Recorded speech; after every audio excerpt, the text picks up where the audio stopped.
제가 회사에서 쫓겨나고 다시 회사로 갈 것이냐, 아니면 한 번도 가보지 않았지만 프리랜서나 사업가의 길로 갈 것이냐, 이거를 생각했을 때 부자들은 다 나쁘게 돈 벌 거야, 돈이 많은 거는 죄악이야, 너 지금 그런 생각하지? 그래서 네가 부자가 못 되는 거야?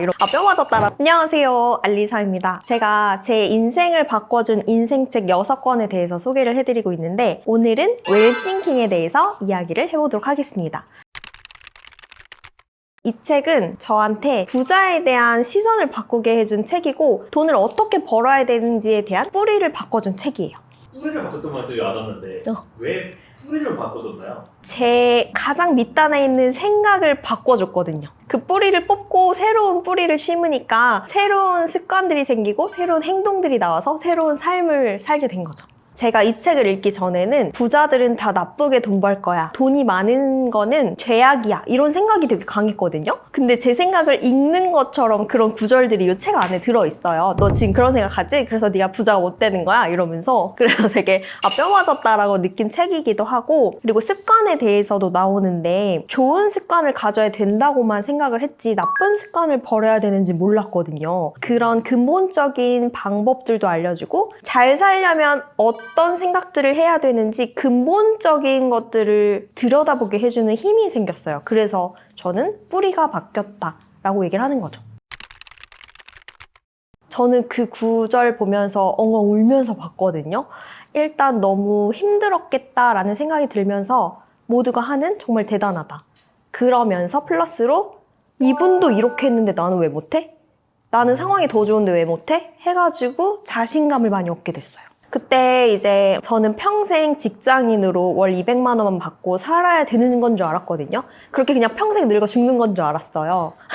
그러니까 내가 나에게 주어진 운명을 아무리 노력해도 벗어날 수 없구나라고 생각했는데, 이 책의 그 스토리를 보고 나서 아니다, 내가 내 삶을 그릴 수 있고 그대로 살아갈 수 있다를 깨닫게 된 게 저한테 희망이었어요. 여기 켈리체 회장님이 처음에 이제 사업을 같이 친구랑 동업을 했다가 10억이라는 빚이 생기고 나서 그 사업을 접게 됐다라고 나와요. 근데 그때 나이가 40살이라고 나오거든요. 솔직히 40살에 10억 원이라는 빚이 있으면 저 같아도 진짜 죽고 싶을 것 같아요. 실제로 이 켈리체 회장님이 죽으려고 센 강에 갔었는데, 그 강을 들여다보는 순간 엄마의 얼굴이 떠올랐대요. 내가 엄마를 위해서라도 살아야겠다라고 생각했다고 하거든요. 근데 저도 제가 회사에서 쫓겨나고 다시 회사로 갈 것이냐, 아니면 한 번도 가보지 않았지만 프리랜서나 사업가의 길로 갈 것이냐, 이거를 생각했을 때 엄마를 위해서라도 가보지 않은 길을 가보자 라고 했었어요. 근데 그 구절이 나와서 너무 공감이 됐죠. 그리고 저는 그 구절이 더 구체적으로 힘이 들고 지치고 포기하고 싶을 때마다 엄마를 생각해서라도 힘을 내자, 이렇게 좀 동기부여를 받게 된 계기가 됐어요. 아까 잠깐 얘기했는데 좋은 습관을 가져야만 좋은 삶이 생긴다라고만 생각을 해서 계속 추가만 하고 있었어요. 근데 좋은 습관을 갖는다고 해서 좋은 삶이 이루어지지 않았거든요. 그 이유가 버려야 되는 습관을 버리지 않아서였어요. 버려야 하는 습관을 버려라를 깨닫게 해준 게 웰싱킹이에요. 저는 항상 3가지로 얘기를 하는데 일단 첫 번째는 당시에 공황장애랑 우울증이 심해서 안 먹고 안 자고 안 움직였어요. 2가지를 추가하자고 하면 부정적인 생각 습관. 사실 인맥 관리라는 게 내가 나중에 이 사람한테 도움을 받기 위해서 하는 것도 있잖아요. 아니면 내가 외롭기 싫어서 인맥 관리를 하는 것도 있고, 전 그 2가지가 다 해당이 됐었는데, 그래서 제가 먼저 연락을 막 꾸준히 하고 꾸준히 만나고 그런 거에 시간을 되게 많이 썼었어요. 근데 이렇게 어마어마한 부자도 인맥 관리를 안 한다니, 거기서 약간 현타가 와가지고 그때부터 제가 먼저 연락을 하거나 무의미하게 인연을 이어나가는 걸 정리를 했어요. 근데 너무 좋은 게 이 책에도 나오지만 인맥 관리를 안 하게 되면 나의 시간이 생긴다라고 하거든요. 근데 그 시간에 책을 읽고 운동을 하고 좋은 것들을 하게 되니까 진짜 인생이 더 빠르게 변하더라고요. 그리고 되게 재밌는 게 있어요. 제가 인맥 관리를 안 해도 제가 좋은 사람이 되니까 제 주변에 좋고 멋진 사람들이 생겨요. 저도 우울증이 예전부터 있어서 제 주변에 다 우울한 사람들이 많았고 비관적인 사람, 다 자살하고 싶다. 이렇게 생각하는 사람이 진짜 많았는데 제가 책을 읽기 시작하니까 책을 읽는 사람들이 주변에 생기고 그리고 책을 읽는 사람들은 생산적인 얘기를 많이 해요. 생산적인 얘기는 과거에만 머무르지 않고 미래로 나아가는 거라고 생각하는데 과거 얘기를 할 때도 그때 우리 이랬잖아. 진짜 힘들었는데 이게 아니라 그때 힘들었기 때문에 지금은 이걸 해야 해. 왜냐하면 미래에 이렇게 살 거니까. 이런 대화들을 하는 인간관계가 많아지고 그다음에 취미 같은 것도 진짜 다양해지고 내가 몰랐던 세상을 알게 되는데 그게 나쁜 세상이 아니라 되게 긍정적이고 희망적인 세상이 많았어요. 제가 원래는 책을 읽기 전에는 오늘만 살아야지라는 생각이 강했어요. 왜냐면 제 주변에 갑작스럽게 떠난 분들이 많거든요. 그러니까 세상을 떠난 분들이 많아요. 그러다 보니까 인생이 되게 허무하게 느껴지는 거예요. 열심히 살아서 뭐하냐. 갑자기 죽을 수도 있는데. 근데 책을 읽으면서 그렇게 좀 미래를 꿈꾸게 된 게 책의 영향도 있지만 주변에 좋은 분들이 좋은 모습을 많이 보여줘서 그 영향을 받은 것도 있어요. 제가 이거 책을 읽을 때마다 느끼는 건데 열심히만 살아서는 절대 좋은 삶이 안 오더라고요. 그게 고정관념이었어요. 제가 어렸을 때는 부모님께서 저한테 열심히 살아라. 너가 최선을 다한 만큼 돌아올 거다라고 가르쳤거든요. 아마 이렇게 가르침을 받은 분들이 많을 것 같아요. 솔직히 열심히 살아서 잘 살려고 하면 우리 대한민국 사람들이 다 잘 살아야 하지 않을까요? 특히 열심히에 대한 고정관념이 여러 가지가 있지만 뭔가 새벽에 일어나서 새벽에 잠들어야 오늘 진짜 불태웠다 이렇게 생각하시는 분들이 많더라고요. 저도 그랬고. 근데 그렇게 살지 않아도 행복하고 잘 살고 보람 있게 살 수 있다라는 개념을 새롭게 깨닫게 된 거예요.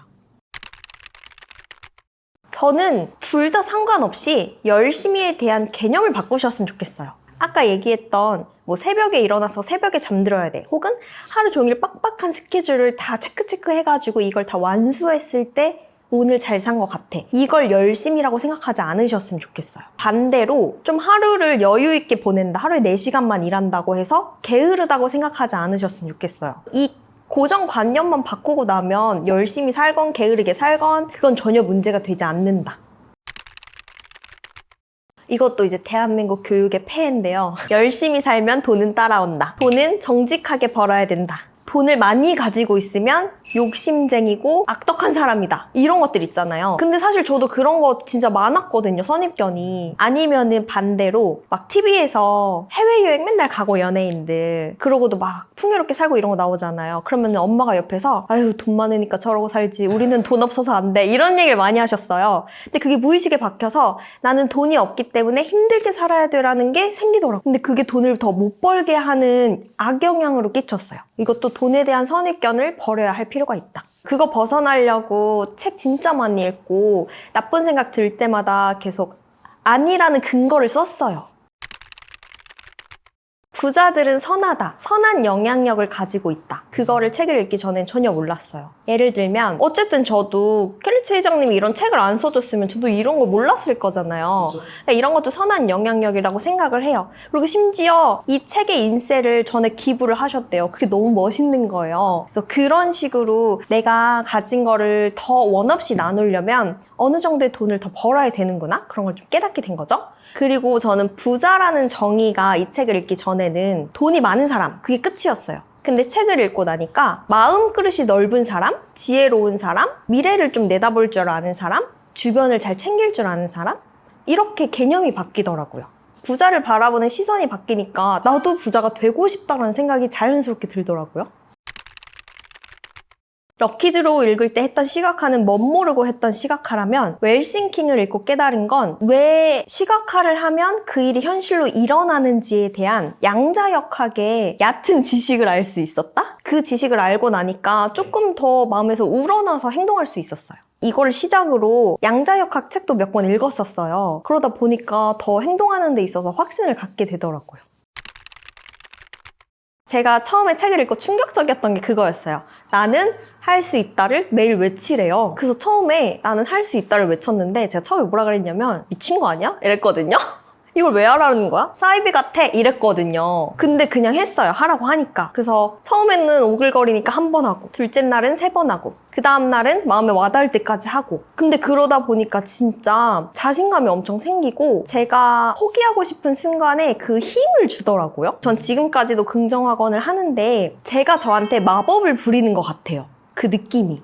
나는 할 수 있다, 나는 이런 사람이다 라고 얘기를 할 때 어렸을 때 막 해리포터에서 보던 이렇게 하면은 뾰로롱 바뀌는 그런 기운을 얻게 됐어요. 그래서 긍정학원 얘기를 꼭 드리고 싶었어요. 사비가 아니다.